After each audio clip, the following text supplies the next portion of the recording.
Thank you. Hello, how are we all? Welcome to Warriors of Attraction. I'm sure Jeff Berger warmed you up for us. Tonight, I'm going to have to put a little bit of a disclaimer out there. Not only because we don't own the rights of the videos that we're about to play on via YouTube, but also the topic we're going to be talking about. So, I'm going to start, and I may as well do it. I'm going to allow my co-host Andrea to come on and share her poem. How's that? Hello. Hey, Adam. Hi, everybody. How y'all doing today? I'm fine. How are you? I'm doing good. Yeah. Look, drinking lemon water with cloves floating. I'm joining you! Yep, so what I'll do is I'll leave and get them warmed up for us. Okay. Right. Well, you ready for my poem? Well, I stand in solidarity with my sister warrior women against violence, and I recited this poem for the Lincoln Women's March 2022. And this year's theme was violence against women. And I would love to thank my Queen Mother Hollis Ramsey for the inspiration. Here I go. I am a warrior woman, not the violence against me. I'm not weak, meek, nor inferior. I am strong, beautiful, and free. I am Mother Earth and superior, more than the eye can see, birthing 7 for our future, teaching love, survival, and peace. I am a woman warrior, victory radiating from head to feet. Not just a survivor, yet a victor, won't succumb to violence nor defeat. Graceful in strength of a lotus flower, rising above it all like a beautiful queen, rolling like the vicious roar of thunder, yet planting beautiful and prosperous seeds. I am a woman warrior, and violence is not my governor. Pain is not where I shall retreat. From the ashes I exceed, a phoenix rising. I am a woman warrior. My scars of violence don't define me. I am intensely divine and powerful to violence against we. I say, capiche, release, and stand supreme. Thank you.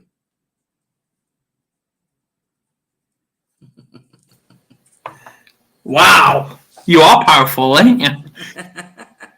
So are you. We are powerful. Yes, we are powerful as we want to be. Of course. Right. You know what? Please share this because I'm going to share my screen now and let's get It's Not Over. Let's get that played. Let's do it. Right. No, that's the wrong one. Share. Right, share screen. And plus, we're on Spotify now as well. Spotify. We're on Spotify. We're on Amazon Music. You name it. Yes. The following are true stories. May 26, 2003, Aaron Ralston was hiking. A boulder fell on his right hand. He waited 4 days. Then he amputated his own arm with a pocket knife. On New Year's Eve, a woman was bungee jumping in Zimbabwe. The cord broke. She then fell into a river and had to swim back to land in crocodile-infested waters with a broken collarbone. The most amazing part of these stories is when asked about the experience, they all smiled, shrugged, and said, I guess things could have been worse. When your day is a museum of disappointments hanging from events that were outside of your control. When you find yourself flailing in an ocean of why is this happening to me? When it feels like your guardian angel put in his 2-week notice 2 months ago and just decided not to tell you. When it feels like God is a babysitter that's always on the phone where you get punched in the esophagus by a fistful of life. Remember that every year 2 million people die of dehydration. So it doesn't matter if the glass is half full or half empty. There's water in the cup. Drink that shit and stop complaining. You see, Muscle is created by repeatedly lifting things that have been designed to weigh us down. So when your shoulders feel heavy, stand up straight, lift your chin. Hell, call it exercise. Remember that life is a gym membership with a really complicated cancellation policy. Remember that you will survive. Remember, things could be worse. Remember, we are never, ever given anything that we can't handle. When the world crumbles around you, you have to look at the wreckage and then build a new one out of all the pieces. What if all of us took that attitude after we face a rejection and a no, or we have a meeting and no one shows up, or somebody say, you can count on me, and they don't come through? What if we have that kind of attitude? The car's repossessed. Nobody believes in you. You've lost again and again and again. The lights are cut off, but you're still looking at your dream, reviewing it every day, and say to yourself, it's not over until I win. You are still alive. Act like it.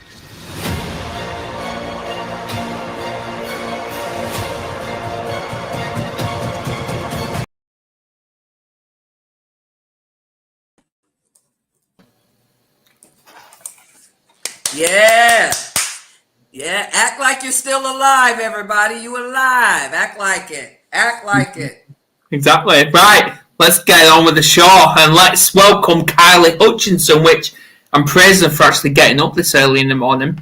Because normally Aussies will have a go at me about this, but hey yo. Right. See you soon.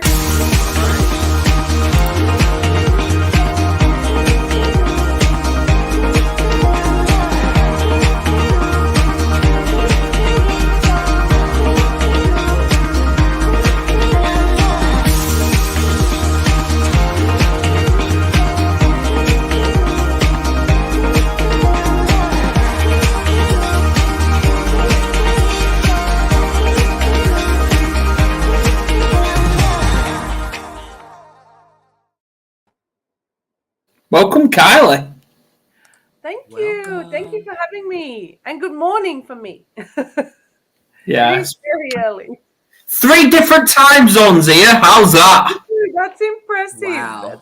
That's pretty awesome. No. How we pulled that off, Andrea, I really don't know. Well, I think that we're very good at bringing people together, no matter where they're from. I agree. Right, Kylie, tell us all about you. Oh, the short version? Whatever version you want. Everything. So I actually first met Adam through some other work that I do. And I'm on there. Excuse the background noises. My dog is just decided that he's going to have It was the campfire project, weren't it? Yeah, the campfire. Alan Stevens, yeah. Yeah, with Alan. So I've known Alan for a number of years and do some work with him. But my personal work is as an end-of-life doula. So I talk to people about planning for their end of life, help people go through that. I talk to loved ones. I do everything from, is your paperwork okay, to advocating for you in a medical system. And holding people's hands at the end of life, if that's what they want me to do. Wow. Go on, Andrea. You could come hold my hand, Kylie. Oh, well, thank you. But if I do my job right, there'll be those around you who are right to do it. They will, I'm sure. Yeah. Great. So I just help people go through it. Hold the space for everyone with what's going on with it. And if I do my job right, there'll be enough people around you and you won't need. Absolutely. So I'm just reaching for my charger here. So I thought the laptop was on full battery, but it's not.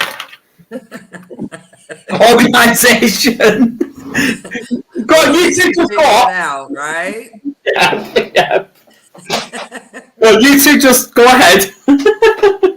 Well, I remember here in Nebraska when I got my human services degree, my associate's degree, and we had to take a class called Death, Dying, and Grieving. And it changed my perspective because I thought it was just about death in our physical body sense. But when we did our presentations, it was you could choose from different things that you could see as a death, which are like marriages and stuff like that. Yeah. And so, and we had to put together a plan for our family of what we want them to do. And so I've already typed mine up probably maybe 15 years ago. Well, that is awesome. Well done. And I love that that's part of the degree. That's cool. Yeah, not everyone does it. And I don't think they do that in Australia here. I'm going to have to check with a few people now. But there's not a lot of it where people are asked to look at that, think about it, confront it. And yeah, I mean, here in Australia, it's 43%, I think. 43% of people die without a will. Even that in itself is messy, Yes. And they also talked about celebrating death, because there are cultures that celebrate it. Yep. Yeah. Which is what behind Day of the Dead and all the Halloween stuff. And, but there's a celebration of there's a lot of ritual around it in a lot of cultures, and I think Western society could do a lot from learning about those things. But there's I love some of the really cool rituals around things. I mean, obviously, Day of the Dead stuff, and some of those cultures do some amazing things. But some of them are just keeping people at home after they've died, and then the community coming together and building a coffin and decorating a coffin, and those sort of things are creating more. It all helps in processing the grief. When someone's like, well, I went and I helped, and I was held by that space and held by those people as we, wrote on the coffin or painted the coffin, or it's a gift that you give to the person that's died, and something that you remember for yourself, and it all aids, I think. Yeah. So you touched on grief there, and that brings me to a question, Kylie. Is it normal, and how is it normal, the fact that 2 years ago I lost my uncle? Obviously, he passed away, and I was close to him. Maybe not as close, but close. We did get on, but that didn't affect me straight away. But when I lost our good friend Philip Cham, who I've never met in my life, just talked virtually or over the phone, that impacted me more compared to my uncle. How's that? You know what? I've got a friend that was more upset about her dog dying than her dad, and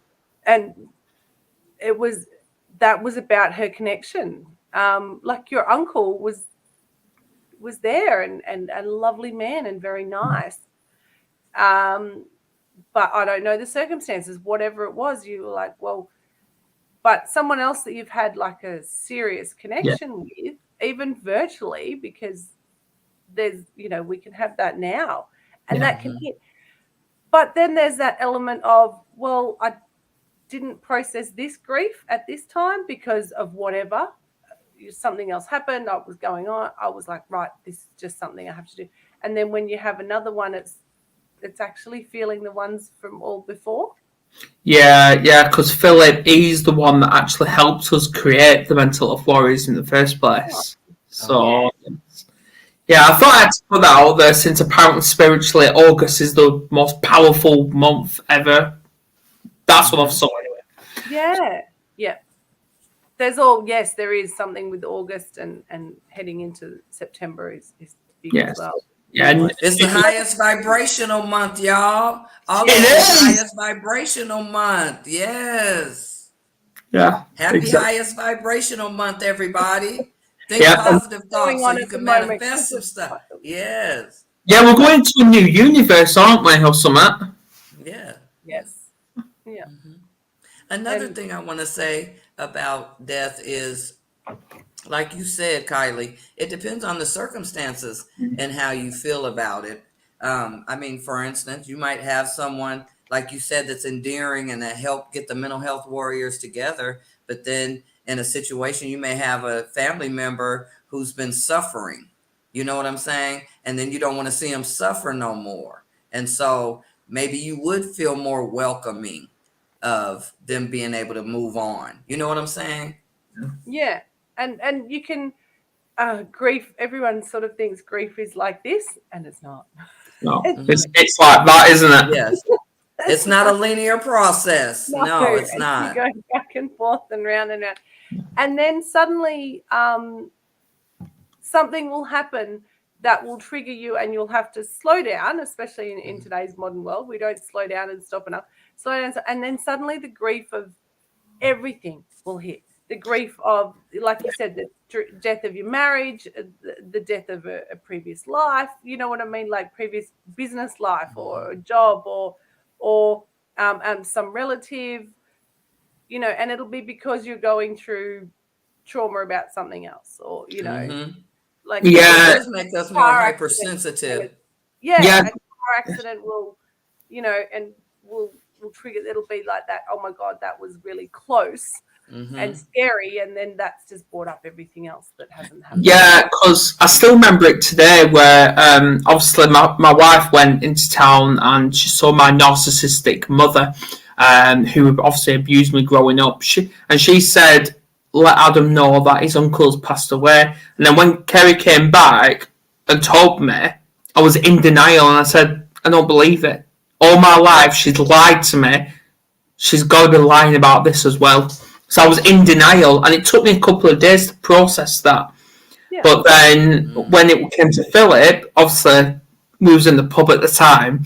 Obviously I was playing on my phone 5 minutes while I was waiting for the drinks to come in, and I saw it on the news feed that he's passed away, and I literally just sat down and I just went into shock and started crying. Yeah. Wow.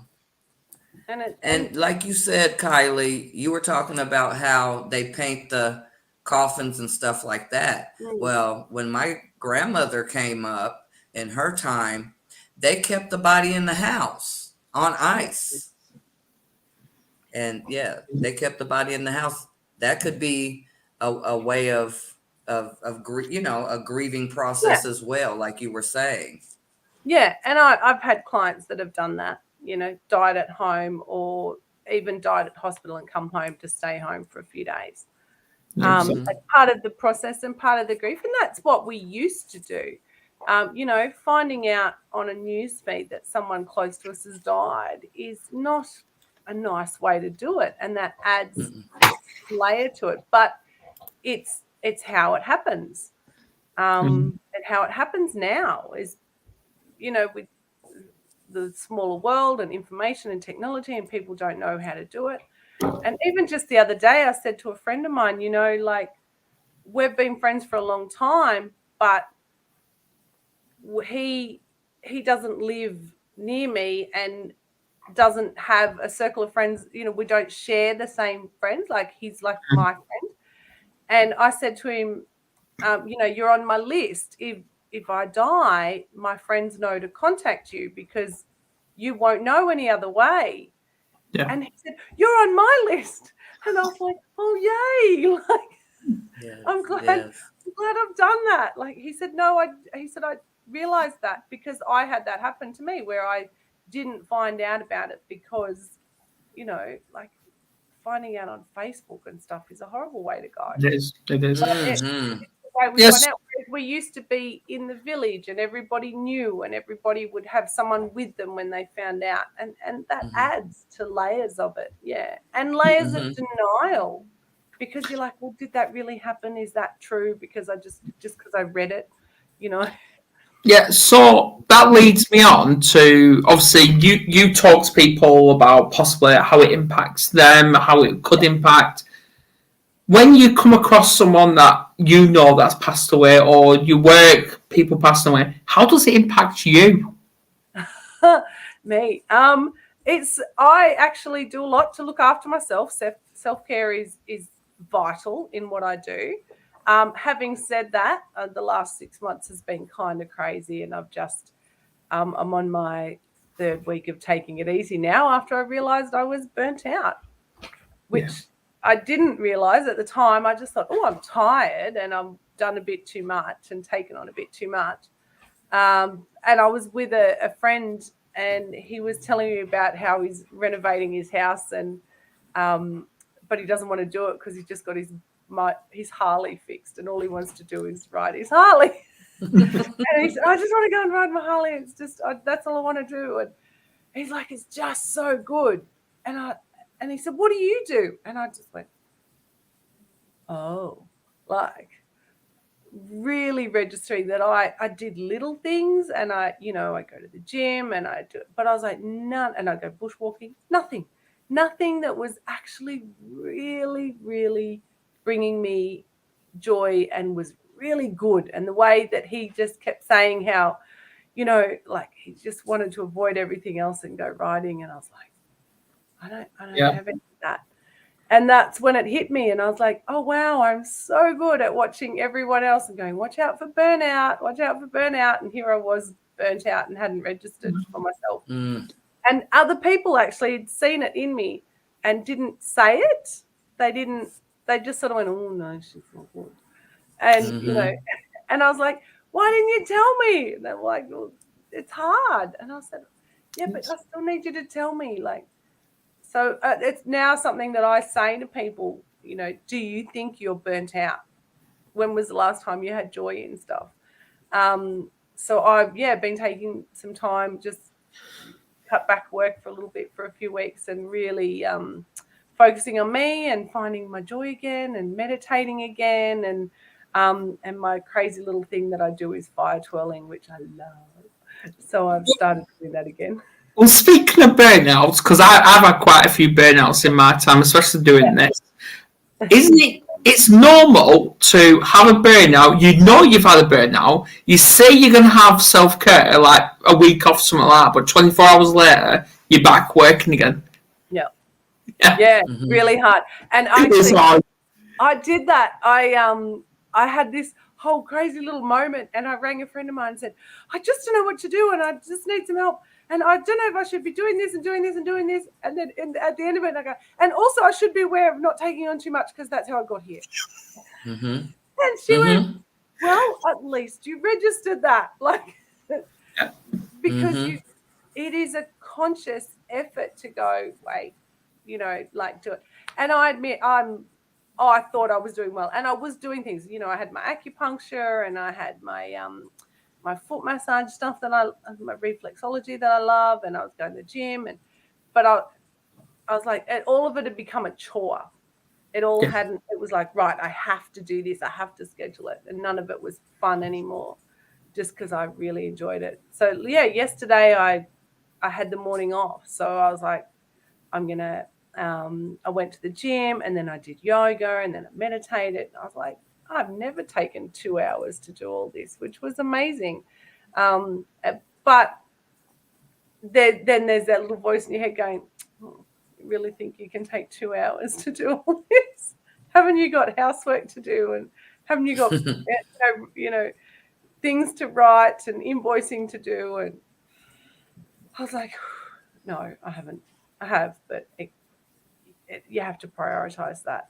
And that's really hard, because I'm a mum as well, and right now my dog is at my feet trying to be played with, and the dog, he wants I can't say the word WALK, because if I say it, we're going.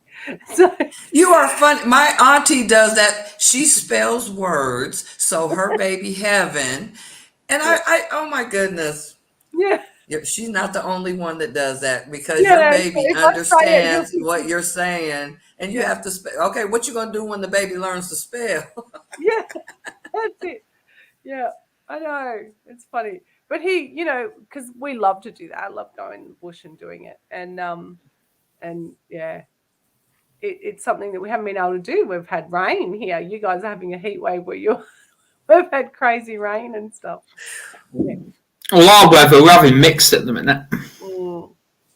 It can't make its mind up. No. But we'll probably have storms tonight.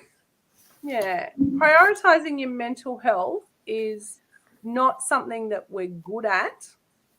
but something that we do really have to be better at. And I thought I was good at it, but not as good. I'm a work in progress. Yeah. You know, We all are. We all are. We all are, yeah. Yeah, because there's a saying that goes around: is if you know everything, you know nothing. But if you know little, you're still learning. that's right. Well, my grandma, speaking of death, my grandmother used to say, when I used to say, I'm tired. I was a kid, you know, and I'm like, I'm tired. And she would be like, girl, you're young, you know, you ain't gonna die yet, you know, live. And making sure that I kept it going. But like you said, Kylie, self-care is definitely important. And I heard what you said. You was speaking to me, honey. You was speaking to my heart when you were saying the work is calling me. I gotta, you know, it's calling me. I'm like, when I'm trying to rest, it's like my brain is saying, well, you could be working on this, or you could be working on that and be closer to, you know, get some things done. But then I have to take that step back in my mind and say, no, you don't. Like you said, no, you don't. My mother always says, peace, be still. Sometimes you just have to be still. It's hard, but we have to do it. We have to be still. Yeah. And self-care. Yeah, we do. Self-care is important.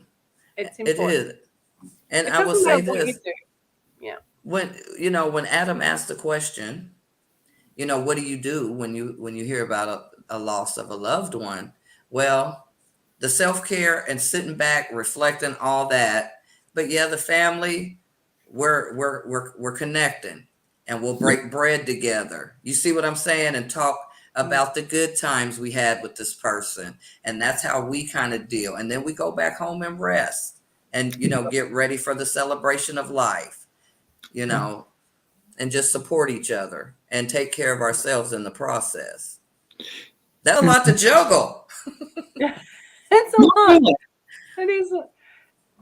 Yeah, it's a lot, and it's also important, and it's also not a lot. Like, it's like, well, this is easy. I should just be able to help people do this and take time, and, you know, just take a big deep breath and go, okay, just be in this moment.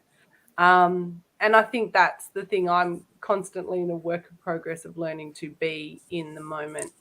It's you know, I try to schedule. Right, I get up, I schedule my yoga, I schedule this. If you lock it in, and then you, for me, I'm able to go, right, well, I'm going to do this at this time, and that's when I'm doing it. And I know that everything else has another time to do that. So then I can say, well, no, just do the yoga because doing the housework is at 4:00, you know, let that go. Or the invoicing will be done at that time. Let that go. And I'm not very good at holding myself to schedules. In my job especially, you'll get phone calls at all sorts of times, and hours and things change and evolve. But it's constantly moving that around and going, okay, well, this just has to happen, that has to happen. It's a constant thing, and yeah. But if we don't prioritize ourselves and looking after ourselves, who else is going to do it? You know. Exactly. That's right. You know, Adam, Mom said that she did her queen mother's hair and makeup to make sure she was beautiful at the end of life. And that's something here that kind of turns a light on in my head too. There's not a lot of makeup artists at end of life that do the makeup of color here. And so usually when we lose someone in our family, they'll come and ask if we want to do the makeup. I think Mom and my cousin, I think they just asked to do the makeup. But I've seen where they've asked other people of color who's lost their family members if they would like to do the hair and makeup, because they have no one really, that's qualified to do the hair and makeup of people of color here. So call all makeup artists in Nebraska, y'all. Come on. Hey, Andrea, do you think my hair will qualify? Yes. You want me to weave you some braids on? Yeah, why not? Why not? Okay. Yeah. Yeah, I could do it. It's that's another thing. That's a cultural thing, isn't it? That's a cultural thing where you say, of course, people of color want this, but it's only available to white people because that's how they're trained. You know, they're not all shown how to do this. That's Even true. makeup in general, makeup in living people, they're not all trained how to do that. Yeah. Yeah. So that's an interesting thing as well. And so I'm whereas me, I'm like, I better be natural. I've had to wear makeup and bras and everything my whole life in death. Don't do any of that. I just want to be normal. I don't want any of it. Excuse me. I want to talk about how you met Alan Stevens. How I met Alan. Yeah, Papa Smurf himself. That would be about 12 years ago now. So I went to where I live here in Newcastle, in New South Wales. I went to a little business seminar thing. Somebody was advertising, and I went along with a friend of mine, and it was about using Facebook for business. And so he gave a talk at it. He gave a talk about having a business persona, that, you know, people have a persona, and if your friend's got an email from like a hacker, they would know it wasn't you because of the way you speak. So he said, you've got to have the same about your business. So he was talking about business persona and stuff, and he was really interesting. And sorry, my dog's trying to play tug of war with me. So Yeah, it's all right. My kids are supposed to be asleep, but they're up and about. So my dog's like madly playing tug of war with me.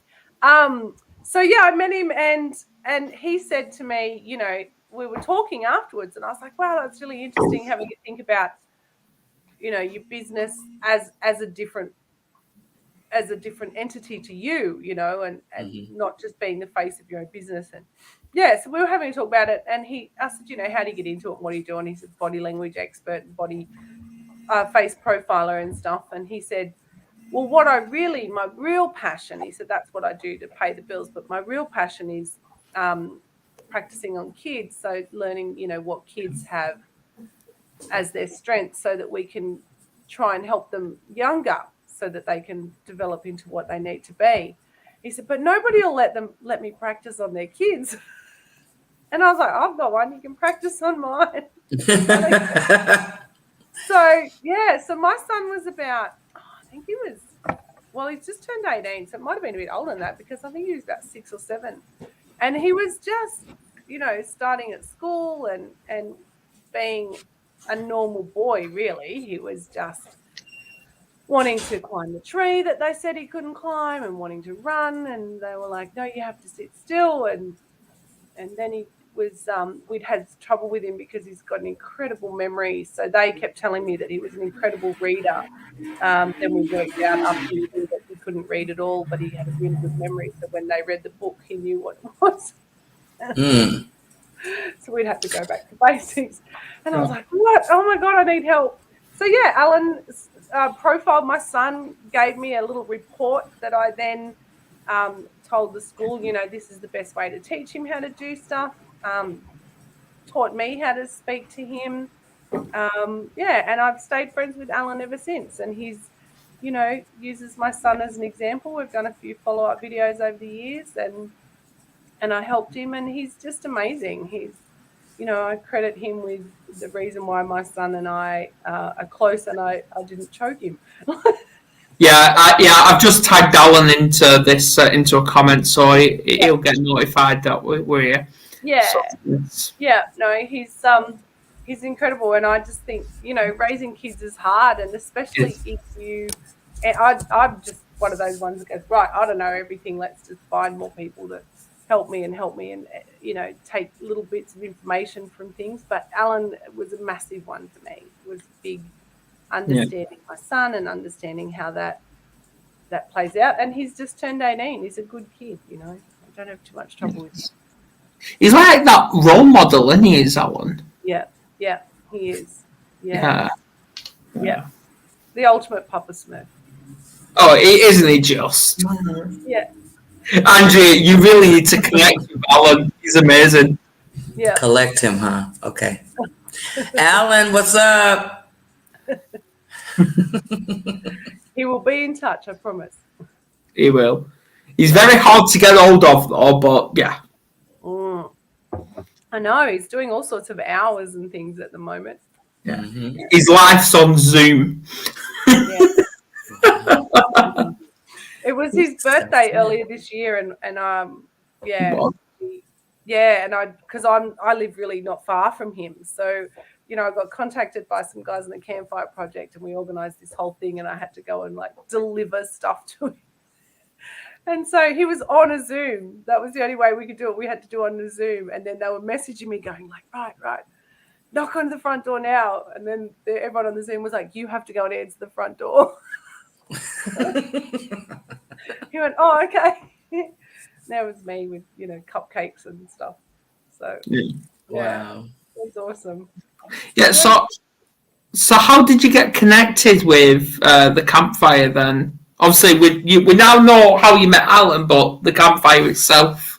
Well, Alan approached me when he wanted to start it, because originally it was just for men. Yeah.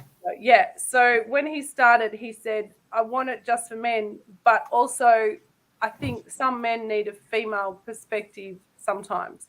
So I think there was only a few of us, maybe 3 or 4 women that he approached at the start and asked if we would be the female perspective on some things.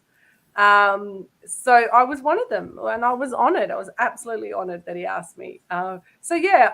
At the start, we had some pretty interesting discussions, because sometimes we had just females, and sometimes we'd have one female with these men talking about stuff. So, it was pretty fun. It was pretty fun. So, yeah, that's been going now for, I think, 4 years, maybe a bit longer now. Something like that, yeah. Something like that. Yeah, I know I've been on a few shows. Yeah. So I was one of the first ones when he first started it, and said, so hopefully this year, September, I think it's the end of September, we're going to get together around a real campfire.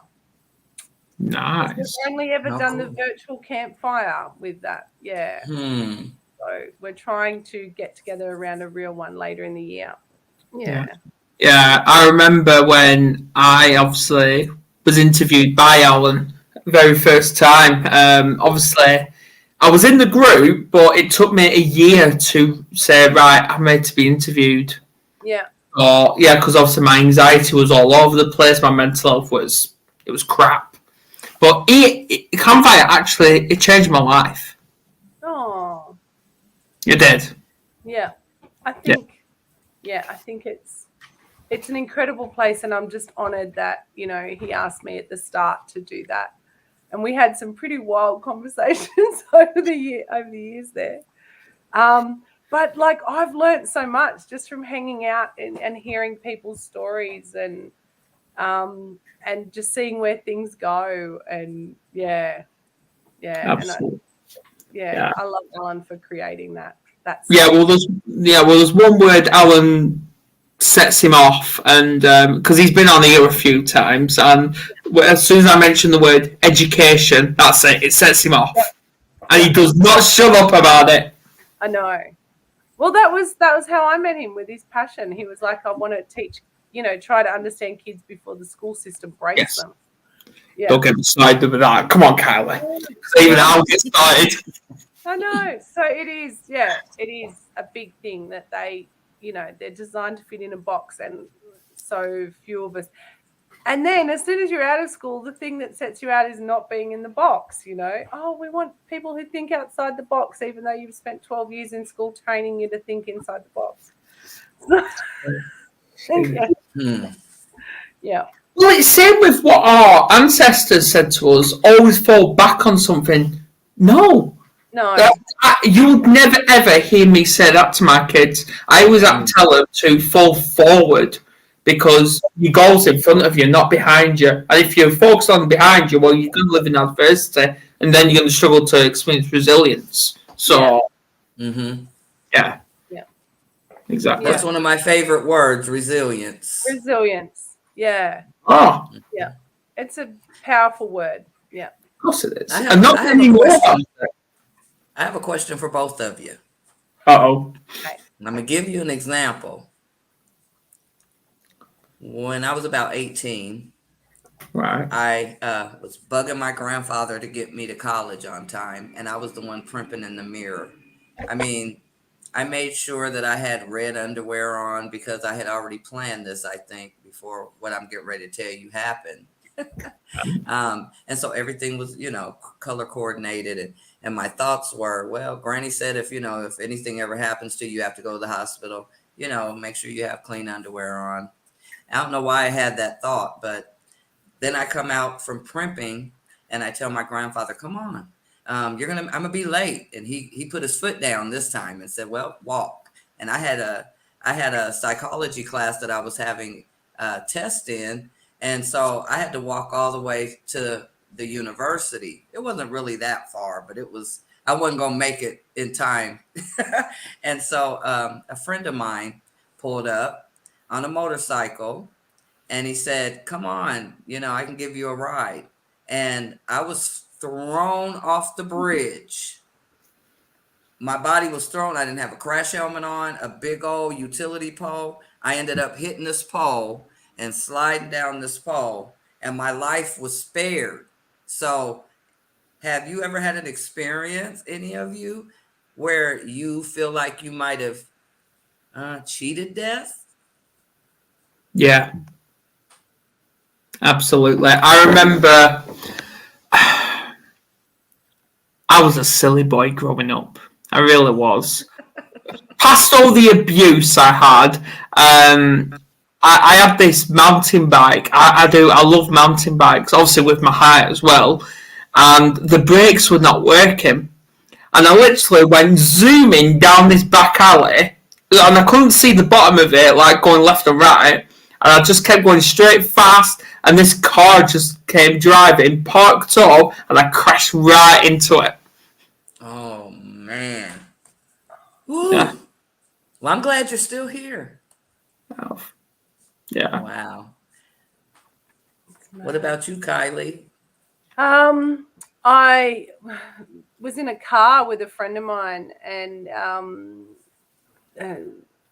he was being a teenage boy and driving too fast and being silly and braking, and just seeing how, we come up to this give way sign and he would brake and see if he could go real fast and brake real fast, and just being stupid. And he did it once, and there was two other guys in the back seat, and they all laughed and egged him on. And I was like, but I didn't say anything. And then the next one, he did it, and the road was graveled, so he couldn't brake as well. So when he slid out, and as the car slid across the road, it stopped like this far from a telegraph pole. And I looked out the window at the telegraph pole like that. And the boys in the back shut up, and I turned around and looked at the driver and the two of them, and I said, take me home now and drive slowly. And nobody said anything. Nobody said a word. And I got out of the car, and I just, and like a week later I said to him, I won't get in the car with you again. And he said, I'm really sorry about that, Kylie. I was like, that's okay. But I was like, somebody, not me, was, my guardian angel's looking after me that night. Yeah. It was really close. That's what my grandmother told me. She said, the Lord reached out of the sky, and he's got a plan for your life, Andrea, because you're still here. It was all cement. It was like one of those dead man's curves. And I climbed out because, again, I'm Tom Sawyer. And so I'm adventurous, and we used to play up under the tracks up under there. And I knew that there were stakes in the side of the cement that I could climb up out of there. When I came up on the road, you should have seen, I went up to people because I had some broken ribs, and they backed up away from me. Like, They couldn't believe that I even, that I even climbed out of there, I'm sure. But I live to tell about it. Yeah. Yep. Yeah. And I think everyone has something where they go, oh, that could have gone either way. And from there you can choose. You can choose to go either way with that. Yeah. Yeah, I agree. Yeah. Right. Anything else, Andrea? Want to add? We do the gentle subjects. Yes. Aren't we? We are gentle but firm. Yes, gentle but firm. I mean, it gives you something to think about, because even in those moments that we just described, it was near-death experiences, I know I reflected, you know what I mean, on what if, you know what I mean? I had my first child. I was like, what if, and feeling that sense of letting go. When I'm flying through the air, I'm thinking, well, it's over for me. You know what I mean? That's the only thing I could think. But it does make you reflect still again on the possibility of what could have actually happened to us. Yeah, I agree. Right. What's next for Kylie? Oh. Both personal and professional. Not that anyway. That's interesting, isn't it? Funny reaction. Sneeze. Let that go.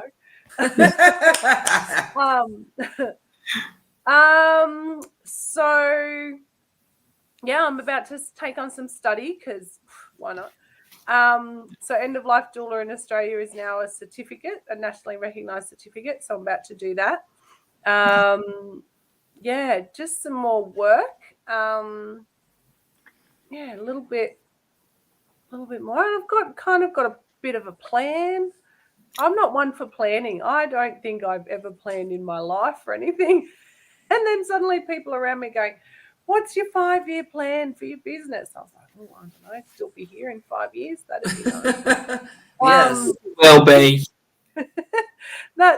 It's interesting. But I think, really reflecting on how I managed to get to burnout and what my mindset was, and being really conscious of not getting there again, and finding that balance. I mean, it's, work-life balance is a constant thing, but really focusing on that. And I'm just going to have to trust that it'll all fall into place. I think I can't plan too much. I've got a few little things, some pictures up on the wall going, well, this will be done by the end of next year, and not one for vision boards or 5-year plans or business plans, or I just don't do it. But I've got a few little ideas of what I want and where it'll take me. And I'm just trying to change the culture in Western culture about death and dying. It's just a small thing, really.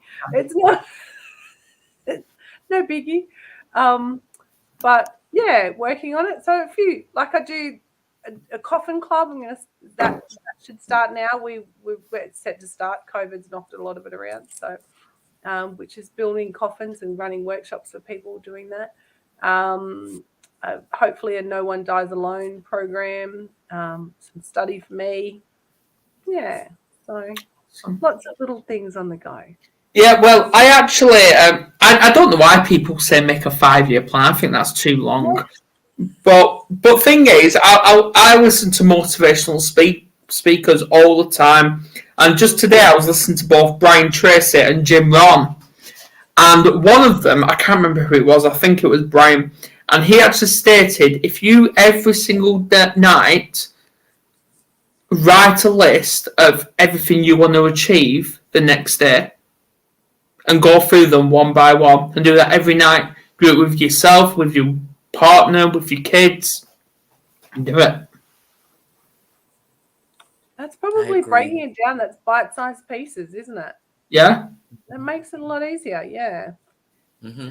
Yeah. I think I've just given Kylie a plan. I can do that. I'm like, I can write down, because I do a little list, like on my calendar. even on my calendar, I'll have little, 5-minute things, which is things like check the oil in the car. I have to put that in. Mm-hmm. Still not done it. Yeah, no, I have to. So I could do that little one, and I do have a list in the kitchen on one of the. I've got like that high gloss kitchen cupboard, so I write on it with a whiteboard marker, and so I write things on there like shopping lists and weird stuff. I love the cupboard doors for that, and I write a few things on there like bills I've got to remember to pay and stuff. But I could do that a little bit more. Great. It's like fucking fun too. Yeah. But Right. I just a little bit more structured. So I kind of like that. Yeah. I think we all can. Yeah. Mm-hmm. Yeah. Any last words, Andrea? Well, I just want to say, take care of yourselves. Do whatever you can to take care of yourself. With this heat and stuff that we're dealing with here, you don't want to get dehydrated and go through, drink plenty of water and stay out of it if you can, because we're in heat advisories. Yes. So More take fizzy care of pop. yourself. Yes. No pop. I have done well. Yes. I've been drinking lemon water and with the cloves in it, like my elders tell me to do. And you know what? I feel so much better when when I'm not drinking soda, for sure. I know the Next, difference. give up caffeine. Give up caffeine next. I've done that already. Yeah. Yes, because the sleeping. Remember, I had sleep deprivation. I had to leave the coffee alone. I was drinking it all day long. Do you sleep now, though? Yes, I do. I get rest. Mm-hmm.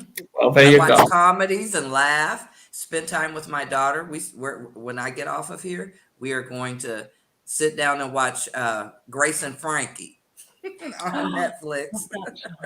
Never heard of it. Never heard of it. Oh, I love that show, Andrea. It's so good.